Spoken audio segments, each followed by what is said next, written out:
بسم اللہ الرحمن الرحیم. السلام علیکم students.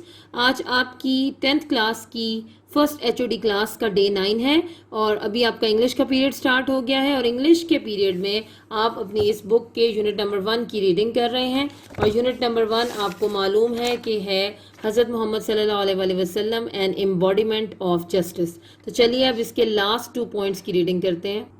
While Hazrat Muhammad sallallahu alaihi wasallam, while Hazrat Muhammad sallallahu alaihi wasallam was on his deathbed, he proclaimed, if I owed something to anyone, or if I wronged any person, or damaged anyone's property or honor, my person, my honor, and my property are here. He may take revenge on me in this world. There was complete silence. Only one person demanded a few dirhams, which were paid to him. While Hazrat Muhammad sallallahu alaihi wasallam was on his deathbed, جب آپ صلی اللہ علیہ وآلہ وسلم death bed آپ کہیں بستر مرگ پر تھے، ہی پروکلیمڈ انہوں نے اعلان کیا if I owed something to anyone, اگر میں نے کسی کا کوئی میں کسی کا قرض دار ہوں یا میں نے کسی کا کوئی قرض ادا کرنا ہے، اور if I wronged any person, یا میں نے کسی پر کوئی ظلم کیا ہے، اور ڈیمیجڈ اینی ونس پراپرٹی، یا کسی کی جائیداد کو کوئی نقصان پہنچایا ہے، اور آنر یا کسی کی عزت کو کوئی نقصان پہنچایا ہے، my person, my honour and my property are here, میری عزت اور میری جائیداد یہاں ہے. ہی میں ٹیک ریونج آن می، وہ مجھ سے بدلہ لے سکتا ہے، ان دس ورلڈ، اسی دنیا میں. دیر واز کمپلیٹ سائلنس، وہاں مکمل خاموشی تھی. Only one person demanded a few dirhams, بس ایک انسان نے، ایک آدمی نے کچھ درہم ان کی رقم کو، ان کی کرنسی کو کہتے ہیں نا درہم، کچھ درہموں کا مطالبہ کیا، وچ ور پیڈ ٹو ہم، جو اس کو ادا کر دیے گئے. Allah's Rasul sallallahu alaihi wasallam proved by his own example that no one could be more firm or for justice than him. No one could be more firm for justice than him, even if it was against his own interest or the interest of those who were near and dear to him. He decided, even if it was against his own interest or the interest of those who were near and dear to him. He decided every case brought to him by friend or foe with justice, without fear or favor. A person of such magnitude transcends the barriers of time and space. People of all ages can find something in his life to provide them with guidance in their various fields of activity. The Holy Quran clearly mentions this aspect of his life. Indeed, in the Rasul of Allah, Muhammad sallallahu alaihi wasallam, you have a good example to follow. For him who hopes for the meeting with Allah and the last day and remembers Allah much. Allah's Rasul sallallahu alaihi wasallam proved by his own example that no one could be more firm for justice than him. اللہ کے رسول صلی اللہ علیہ وسلم نے اپنی مثال سے یہ ثابت کیا that کہ کوئی بھی ان سے زیادہ مضبوط نہیں ہو سکتا انصاف کے حوالے سے، یعنی انصاف پر قائم رہنے کے حوالے سے کوئی بھی ان سے زیادہ مضبوط نہیں ہو سکتا، مستقل نہیں ہو سکتا، بہت زیادہ اس پر سختی سے قائم نہیں رہ سکتا جتنے حضور صلی اللہ علیہ وسلم تھے انصاف پسند. Even if it was against his own interest or the interest of those who were near and dear to him. اگر ان کے یا ان کے کسی قریبی عزیز کے مفاد کے خلاف بھی بات ہوتی تب بھی وہ انصاف پر ہمیشہ قائم رہتے تھے. He decided every case brought to him by friend or foe with justice. وہ ہر کیس کا فیصلہ جو ان کے پاس لایا جاتا تھا، خواہ دوست لاتا یا دشمن، فو کسے کہتے ہیں دشمن کو، اس کا فیصلہ انصاف سے کرتے تھے. Without fear or favor، نہ ہی انہیں کوئی ڈر ہوتا تھا، نہ ہی وہ کسی کا ساتھ دیتے تھے بلا وجہ کا ساتھ. A person of such magnitude transcends the barriers of time and space. ایک انسان جو اتنے بڑے یا عظیم قد کا ہو، یعنی ایسا عظیم انسان ہو جو اتنا خیال رکھتا ہو ہر معاملے کا، تو وہ وقت اور جگہ کی جو بیریئرز یا رکاوٹیں ہوتی ہیں ان سے آگے نکل جاتا ہے. اس کو تو اس دنیا اور اس کے معاملات کی پھر کوئی پرواہ نہیں ہوتی، وہ ان چیزوں سے بہت آگے ہو جاتا ہے اور وہ بہت بڑا انسان ہوتا ہے، بہت عظیم انسان ہوتا ہے.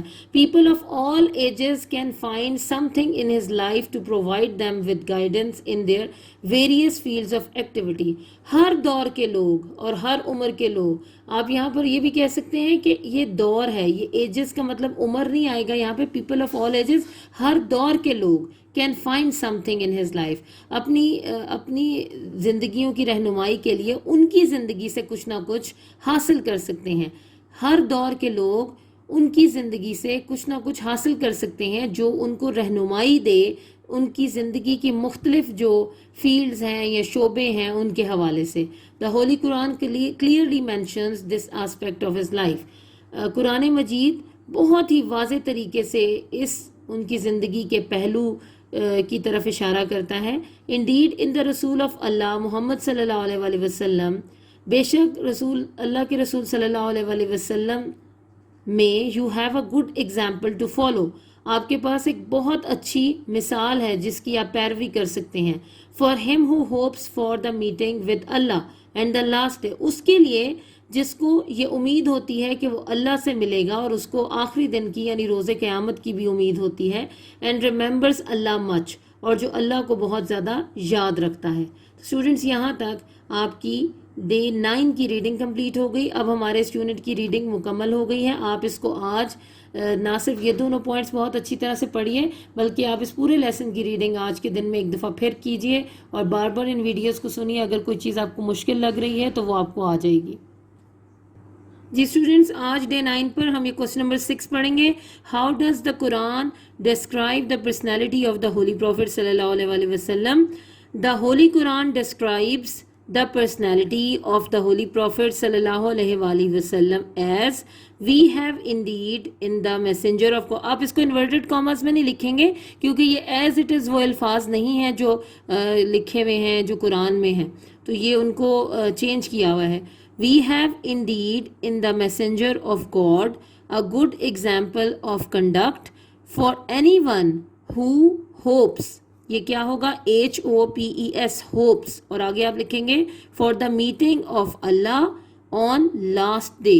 آپ اس کو آن دا لاسٹ ڈے بھی کر سکتے ہیں، آن دا لاسٹ ڈے، یعنی انڈیڈ کا آئی چھوٹا ہوگا یہاں. دوبارہ دیکھیے، the holy Quran describes the personality of the holy prophet صلی اللہ علیہ وآلہ وسلم as we have indeed in the messenger of God a good example of conduct for anyone who hopes for the meeting of Allah on the last day. جی، اور ایک یہ last question ہے، what does the word proclaimed mean? The word proclaimed means، اب inverted commas میں اس کا مطلب لکھیں گے made an announcement. made an announcement. تو اسٹوڈینٹس، یہاں تک آپ کا ڈے 9 کا کوشچن آنسرس کا کام کمپلیٹ ہو گیا، لیسن کی ریڈنگ بھی ہو گئی. اب ایک کوشچن میں آپ کو تھیم بھی پڑھا رہی ہوں کہ روز کے 3 کوشچنز ہوتے ہیں. آج تیسرا کوشچن تھیم ہے جو میں آپ کو بک سے پڑھاتی ہوں. آپ کو پتہ ہے کہ تھیم بھی کوشچن آنسرز میں آ جاتی ہے، اس لیے آپ کو یہ آنی چاہیے. اللہ رسول صلی اللہ علیہ وآلہ وسلم، آپ اس کا سوال یہ بنا لیجئے، what is the theme of the unit حضرت محمد صلی اللہ علیہ وآلہ وسلم and embodiment of justice. Answer ہے Allah's رسول صلی اللہ علیہ وآلہ وسلم is a great example to all of mankind. A number of incidents give evidence of the Rasul's justice صلی اللہ علیہ وآلہ وسلم. He abided by Allah's commands even with the non-Muslims and never made any concessions in implementation of justice.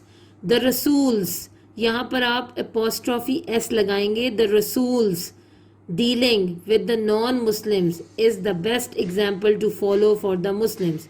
رسول صلی اللہ علیہ وآلہ وسلم کے مسلمانوں کے ساتھ جو برتاؤ تھا اس کی بات ہو رہی ہے. The Rasuls sallallahu alaihi wasallam dealing with the non-Muslims is the best example to follow for the Muslims. تو یہ آپ کا آج کے دن کا تیسرا سوال ہے، اور اس طرح آپ کے ٹوٹل 12 سوال بن گئے جو آپ نے اپنی انگلش کی نوٹ بکس پر نوٹ کرنے ہیں اور ان کو آپ نے زبانی یاد کرنا ہے. جی اسٹوڈینٹس، فریزل وربز آج آپ 16 سے 20 تک کریں گے. اس طرح آپ کو پہلے 20 فریزل وربز ان 4 دنوں میں یاد ہو جانے چاہیے. پہلا ہے born to، کسی کے گھر پیدا ہونا. A boy was born to her. born in، خاندان میں پیدا ہونا. I was born in a poor family. care of، پرواہ کرنا. I don't care of her anger. careful about، یہ بھی پرواہ کرنا ہی ہے. she is not careful about her health. وہ اور طرح کی پرواہ ہے، یہ اور طرح کی ہے. complain against، شکایت کرنا. I shall complain against you. تو یہ آپ کے 20 فریزل وربز آج کمپلیٹ ہو گئے ہیں، اور آپ نے ان کو بھی نوٹ بکس پر نوٹ کرنا ہے، ان کے میننگز کو، ان کے سینٹینسز کو، اور یاد کر لینا ہے ان کو. السلام علیکم اسٹوڈینٹس، ڈے 9 میں آپ کو ویلکم کہتے ہیں.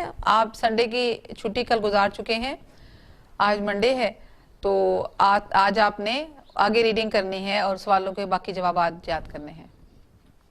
جی اسٹوڈینٹس، آج ہم نے یہاں سے ریڈنگ کرنی ہے. مرزا صاحب دلی کے شرفاء کے ایک متمول خاندان کے چشم و چراغ تھے. ٹھیک ہے، متمول خاندان کون سا ہوتا ہے؟ کھاتا پیتا خاندان. اس کے چشم و چراغ تھے. تراہا بیرم خان سے آگے، تراہا کہتے ہیں جس طرح آپ چوراہا ہوتا ہے نا، چوراہا جس کے 4 سڑکیں ملتی ہیں، اس طرح تراہا ہوتا ہے جہاں 3 گلیاں یا 3 سڑکیں مل رہی ہوں، اور اس کا نام باقاعدہ ہوتا ہے. ہر چوراہے کا نام ہوتا ہے، ہر تراہے کا بھی نام ہوتا ہے. تراہا بیرم خان سے آگے بڑھ کر ایک راستہ سیدھے ہاتھ کو مڑ جاتا ہے. اسی کے نکڑ پر مرزا صاحب کا آبائی مکان تھا. اسی علاقے میں سر سید احمد خان کا قدیم مکان بھی تھا. سر سید صاحب سے بھی مرزا صاحب کی عزیز داری تھی، اور منشی ذکا اللہ سے بھی ان کی قرابت داری ہو گئی تھی. ابھی آخر میں ہم دیکھیں گے کہ یہ دونوں کون تھے.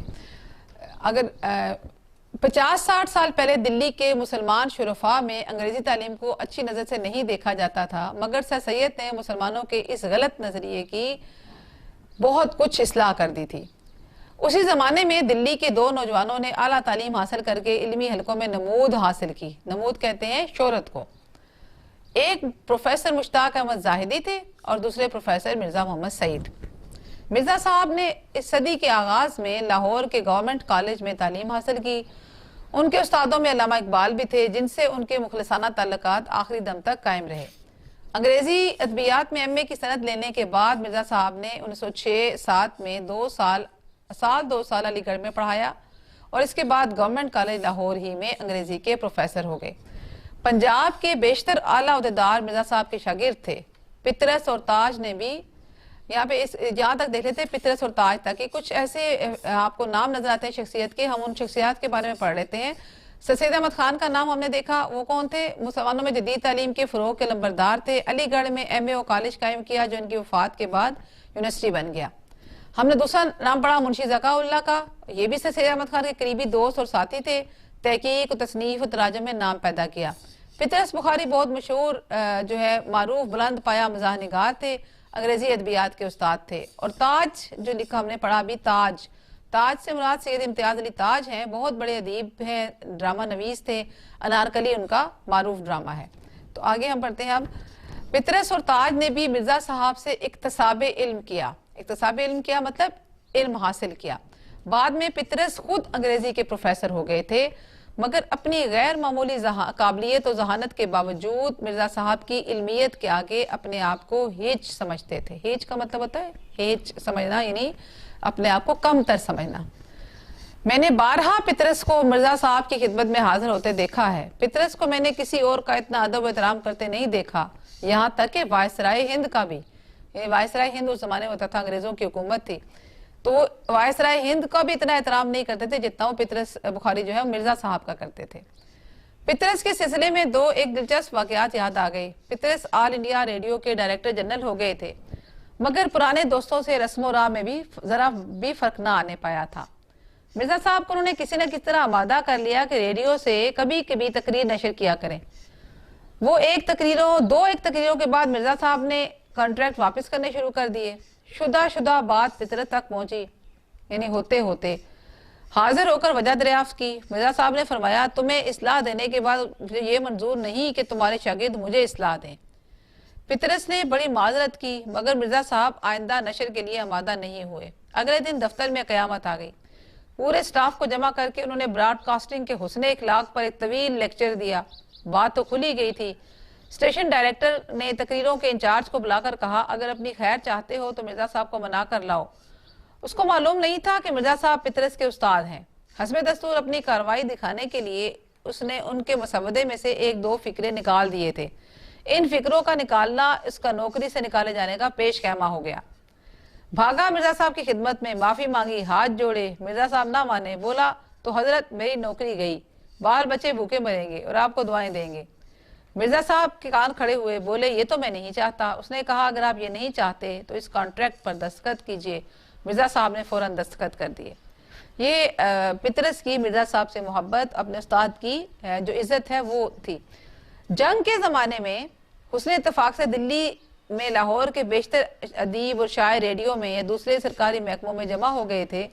پطرس کی تحریک پر ایک محدود ادبی حلقہ قائم کیا گیا جس میں ڈاکٹر تاثیر، فیض احمد فیض، حامد علی خان، حمید احمد خان، چراغ حسن حسرت، محمود نظامی، غلام عباس، انصار ناصری وغیرہ شریک کیے گئے تھے۔ میں ان سب کے آپ کو یہاں پہ نیچے تعارف لکھا ہوا ہے، میں آپ کو ان کا تعارف بتاتے چلوں۔ ڈاکٹر تاثیر جو تھے، پورا نام محمد دین تاثیر تھا، نامور ادیب اور نقاد تھے، اسلامیہ کالج لاہور کے پرنسپل رہے۔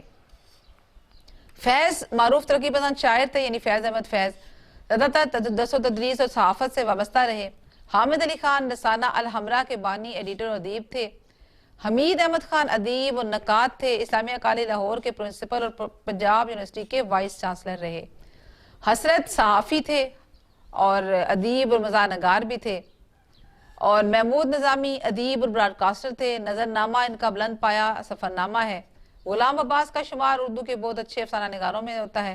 آپ اپنی اس کتاب میں یا پھر اگلی کسی کتاب میں غلام عباس کا جو ہے افسانہ بہت پڑھیں گے۔ انصار ناصری بھی ادیب اور براڈ کاسٹر تھے۔ یہ وہ جن کے نام ہم نے اوپر پڑھے، ہم ان کو دیکھ رہے ہیں۔ ہر مہینے اس کا ایک جلسہ ہوتا تھا، کبھی پطرس کے گھر، کبھی ڈاکٹر تاثیر کے گھر پر۔ اس میں ایک مقالہ کسی ادبی موضوع پر پڑھایا جاتا اور اس پر گفتگو ہوتی۔ ایک جلسے میں محمود نظامی نے مقالہ پڑھا، اس میں مرزا صاحب بھی تشریف لائے تھے۔ ڈاکٹر تاثیر نے گفتگو کا آغاز کیا، پطرس خاموش رہے۔ مرزا صاحب سے درخواست کی گئی کہ کچھ فرمائیں۔ مرزا صاحب بحث مباحثے کو ناپسند کرتے تھے، اس لیے بڑی محتاط رائے دیتے تھے۔ انداز کچھ ایسا ہوتا تھا، نہیں یہ بات تو نہیں، مگر خیر ایسا بھی ہوتا ہے۔ پطرس کو شوخی سوجی، فیض کو اشارہ کیا، وہ مرزا صاحب سے زیادہ واقف نہیں تھے۔ بات کاٹ کر فوراً شروع ہو گئے۔ یہ تو آپ کو معلوم ہی ہوگا کہ رومی تہذیب یونانی تہذیب کے بعد ابھری۔ اتنا تو ان کا کہنا تھا، اور مرزا صاحب کا جلال میں آ جانا، جی ہاں میں جانتا ہوں، اور یہ بھی جانتا ہوں کہ اب یہ آگے انہوں نے ڈائر ڈالی ہے، پرانی تہذیبوں کی تاریخ کا ایک دریا تھا کہ عمدہ چلاتا تھا۔ اس دن مجھے بھی اندازہ ہوا کہ مرزا صاحب کے سینے میں علم کی کتنی دولت بھری پڑی ہے۔ فیض پشیمانی سے بار بار مرزا صاحب کی طرف دیکھتے تھے۔ پطرس دل ہی دل میں ہنس رہے تھے کہ دیکھا اسے کہتے ہیں علم کا سمندر۔ ہم سب دم بخود ساکت بیٹھے مرزا صاحب کو آنکھیں پھاڑے دیکھ رہے تھے۔ پطرس نے مرزا صاحب کے جلال کو ختم کرنے کے لیے فوراً چائے کا سامان رکھوانا شروع کیا، اور خدا خدا کر کے مرزا صاحب کا جلال رفع ہوا، یعنی ختم ہوا۔ یہاں تک آپ ریڈنگ کیجئے اور اب آگے سوالوں کے جواب کرتے ہیں۔ جی اسٹوڈنٹ، سوال نمبر 4 پڑھتے ہیں آج ہم۔ سوال نمبر 4 ہے، مرزا صاحب کی کن 2 قومی شخصیات سے عزیز داری تھی؟ جواب، مرزا صاحب کی سر سید احمد خان اور منشی ذکا اللہ سے عزیز داری تھی۔ سر سید احمد خان مسلمانوں میں جدید تعلیم کے فروغ کے لمبردار تھے، جبکہ منشی ذکا اللہ نے تحقیق و تصانیف و تراجم میں بڑا نام پیدا کیا۔ سوال نمبر 5 تھے، مرزا صاحب نے کس کالج میں تدریس کے فرائض انجام دیے؟ اس کا جواب ہے، مرزا صاحب نے 1906-07 میں 2 سال علی گڑھ کالج میں پڑھایا، اور اس کے بعد گورنمنٹ کالج لاہور ہی میں انگریزی کے پروفیسر ہو گئے۔ یہ والے 2 سوال تو ہم نے یہاں سے کرنے ہیں، یہ سوال نمبر 4 اور 5 ہے۔ اب اگلا سوال ہم نے اگلے پیج سے کرنا ہے۔ جی اسٹوڈنٹ، اس کے بعد ہم سوال نمبر 10 پہ آئیں گے۔ پطرس بخاری سے مرزا صاحب کے تعلق کو اپنے الفاظ میں بیان کیجئے۔ یہ سوال نمبر 10 ہے جو ہم نے پڑھنا ہے۔ اب دیکھیں اس کا جواب، پطرس بخاری مرزا صاحب کے شاگرد تھے، بعد میں پطرس بخاری خود بھی انگریزی کے پروفیسر ہو گئے۔ مصنف کا کہنا ہے کہ میں نے بارہا پطرس بخاری کو مرزا صاحب کی خدمت میں حاضر ہوتے دیکھا ہے۔ پطرس کو میں نے کسی اور کا اتنا ادب و احترام کرتے نہیں دیکھا جتنا وہ مرزا صاحب کا کرتے تھے۔